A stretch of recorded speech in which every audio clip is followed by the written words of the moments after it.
Bonjour à tous. Alors, à quoi allons-nous jouer aujourd'hui? Les musiciens de la ville de Brême. Un jeu édité par Jeux FK, c'est un petit jeu familial pour 2 à 4 joueurs à partir de 6 ans. Alors on va commencer par jeter un coup d'œil au matériel. À notre disposition, un grand plateau de jeu qui va représenter donc le parcours de chacun des animaux depuis leur point de départ ici jusqu'à la ville de Brême, située donc à la fin de la piste,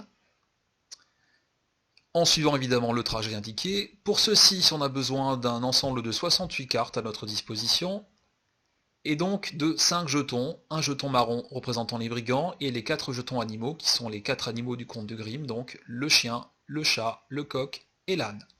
La préparation du jeu est assez simple et assez rapide. On commence par disposer les cartes sur le paquet pioche au centre du plateau de jeu. Et ensuite on va donc disposer sur chacune des cases de départ les jetons correspondant aux 4 animaux. Et enfin on va placer dans la maison, à la fin de la piste, les brigands. Alors l'objectif est très simple, il va falloir faire arriver les 4 animaux à la maison, en effectuant évidemment tout le parcours sur la piste. La petite particularité, c'est que les joueurs ne vont pas en fait camper un seul animal, mais on va faire avancer tous les animaux à tour de rôle. Alors avant de débuter la partie, on va distribuer 4 cartes du paquet pioche à chaque joueur. Alors, quelles sont les indications qu'on retrouve sur ces cartes? Vous voyez que chacune des cartes finalement est relative à un des animaux, avec à chaque fois une couleur correspondante. Donc en vert, vous avez le chat, en jaune, le chien, et ici donc en bleu, l'âne. Donc le joueur va à chaque fois jouer une ou plusieurs de ces cartes. Ici, avec la main qu'il a en face de lui, il a en fait 5 possibilités. La première va permettre en fait de faire avancer le chat, en jouant donc uniquement la première carte, celle-ci. Donc on fera avancer le chat d'une case si le joueur joue cette carte-là. Il peut aussi, s'il le désire, faire avancer le chien de 2 cases, en jouant la deuxième carte. La troisième possibilité consiste à combiner les 2 cartes de l'âne, et de faire avancer l'âne au total donc ici de 5 cases. Mais il peut aussi, s'il le désire, jouer une seule de ces cartes, et du coup faire avancer l'âne d'une case, ou de 4 cases. Alors les joueurs vont ensuite marquer des points en fonction des cartes qu'ils vont jouer, mais il faut savoir que vous ne pourrez marquer des points qu'à partir du moment où, à la fin du tour, les animaux se retrouvent ensemble sur une même case. Par exemple, si, dans cette situation, à la fin d'un tour de jeu, le chien et le chat se retrouvent ensemble sur une même case, eh bien tous les joueurs qui auront contribué à faire avancer le chien comme le chat pourront placer donc les cartes qu'ils auront jouées sur leur pile points gagnés, et ces points seront décomptés à la fin du jeu. Une autre façon de marquer les points, c'est de faire en sorte que l'animal s'arrête sur la case de son instrument. Alors, les musiciens de Brême, chaque animal possède un instrument de musique. L'âne possède une mandoline.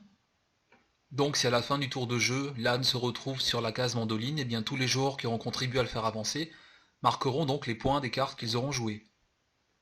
Pour les autres animaux, le chien dispose donc de timbales, le chat dispose d'une flûte, et enfin donc le coq d'un clairon. Alors voyons le premier tour de jeu, on va donc d'abord déterminer le premier joueur. Première opération, il va faire avancer sur le plateau les brigands, dans le sens inverse donc de la piste des animaux. Ensuite, il va consulter ses cartes et va donc choisir une carte ou une combinaison qui va lui permettre donc de faire avancer un des animaux.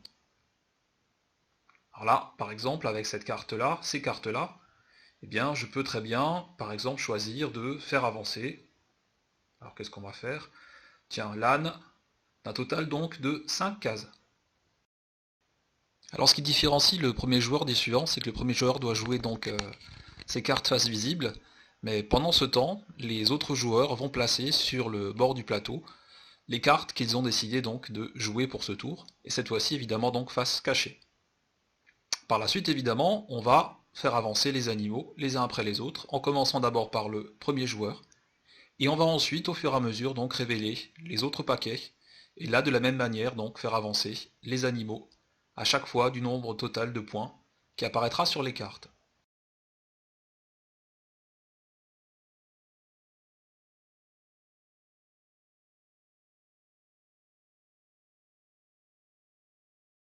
Alors une fois les déplacements effectués, il reste maintenant à faire le compte, voir quels sont les joueurs qui vont marquer des points. Donc dans cette situation, on voit que c'est le chat et l'âne qui se retrouvent donc sur une même case. C'est donc tous les joueurs qui ont fait avancer ces deux animaux qui vont marquer des points. C'est le cas du premier joueur qui va donc placer les cartes sur sa pile point gagné.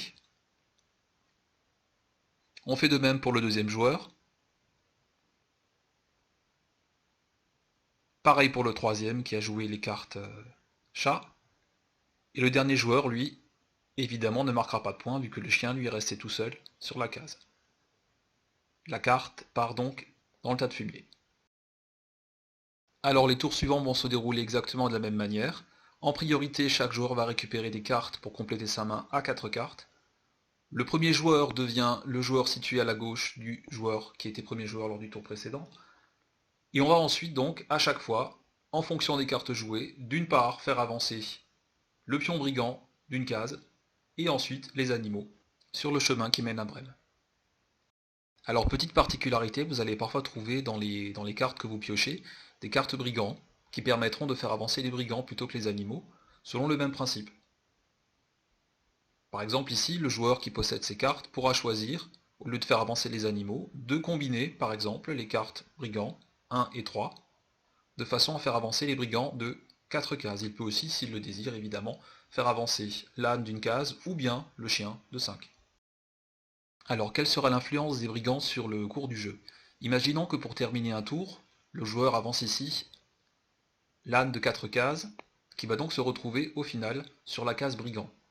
Eh bien, dans cette situation, non seulement le joueur ne marquera pas les 4 points qu'il a joués, mais en plus, on va, pour l'ensemble des joueurs, défausser toutes les cartes points gagnés sur lesquelles apparaîtrait un âne.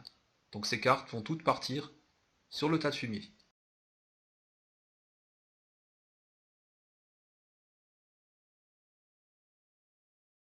Alors, petite situation particulière à traiter, que va-t-il se passer lorsqu'à la fin d'un tour, un animal se retrouve sur une case qui est à la fois celle de son instrument de musique et aussi celle qui est occupée par les brigands? Eh bien, dans ce cas, c'est l'instrument de musique qui prend le dessus sur les brigands. Donc non seulement le joueur qui a fait avancer le coq va marquer les points de déplacement en cours, mais les brigands seront totalement inactifs. Alors une autre situation qui se produit assez fréquemment, c'est que les animaux ont tous doublé, on le voit ici, les brigands. Et bien dans ce cas, les brigands vont reprendre le chemin en sens inverse, là aussi comme les animaux, en direction de la maison, avec à chaque fois évidemment les règles habituelles lorsque les brigands vont se retrouver sur une case avec des animaux. Alors que va-t-il se passer lorsque les animaux vont arriver à proximité de la ville de Brême? Donc la situation que vous avez devant les yeux va permettre de traiter ce cas particulier. Dans un premier temps, le premier joueur ici donc va faire avancer le chat d'un total de 3 cases. Donc là pas de problème, on avance le chat normalement. Les brigands eux se déplacent de 2 cases. Et puis on voit que les deux joueurs suivants font tous avancer le chien d'un total de 7 cases. Ce qui, si on le voit, largement suffisant pour arriver à la maison. Donc on s'arrête à la maison, on s'arrête à Brême, et chacun des joueurs va marquer l'intégralité des points de déplacement qu'il a joué. 4 pour le premier, et 3 pour le suivant. Alors la partie peut se terminer de deux façons différentes. La première et la plus fréquente, c'est lorsque tous les animaux vont arriver à la ville de Brême. Imaginons ici que, dans le dernier tour, eh bien, les 4 animaux rejoignent la ville de Brême sans que les brigands, eux, aient pu revenir. Et bien dans ce cas-là, il restera à faire le décompte des points. Alors la partie peut aussi se terminer lorsque les brigands arrivent à revenir à la maison. Dans cette situation, il reste aux brigands 2 cases à effectuer pour retourner à la maison, et on voit que dans cette situation, il restera encore un animal, ici en l'occurrence le chat, qui n'aura pas fait son trajet.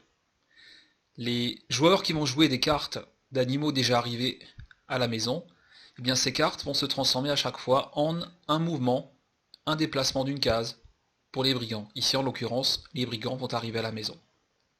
Et comme tous les animaux n'ont pas réussi à rejoindre Brême, eh bien avant d'effectuer le décompte de l'ensemble des points pour les joueurs, eh bien on va prendre le paquet pour chacun de ces joueurs et on va défausser la carte qui a le plus de points.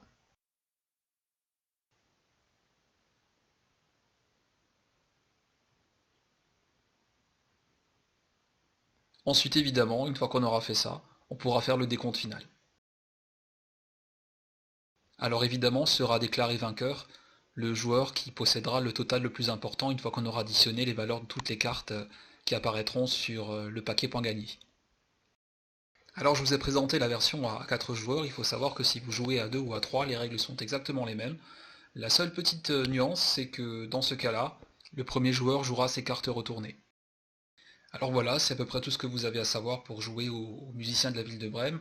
Donc vous voyez, c'est un petit jeu familial, très sympathique à jouer avec les enfants. Le fait que les enfants puissent faire avancer tous les animaux dès qu'ils le désirent, c'est quand même très sympathique. Alors le gros inconvénient, c'est que c'est un jeu qui va quand même se baser essentiellement sur du hasard. Il est quasiment impossible de prévoir finalement les coups des adversaires, et donc élaborer une stratégie devient relativement compliqué. Mais voilà, si vous voulez passer un bon moment avec vos enfants, c'est un petit jeu très sympathique. A bientôt!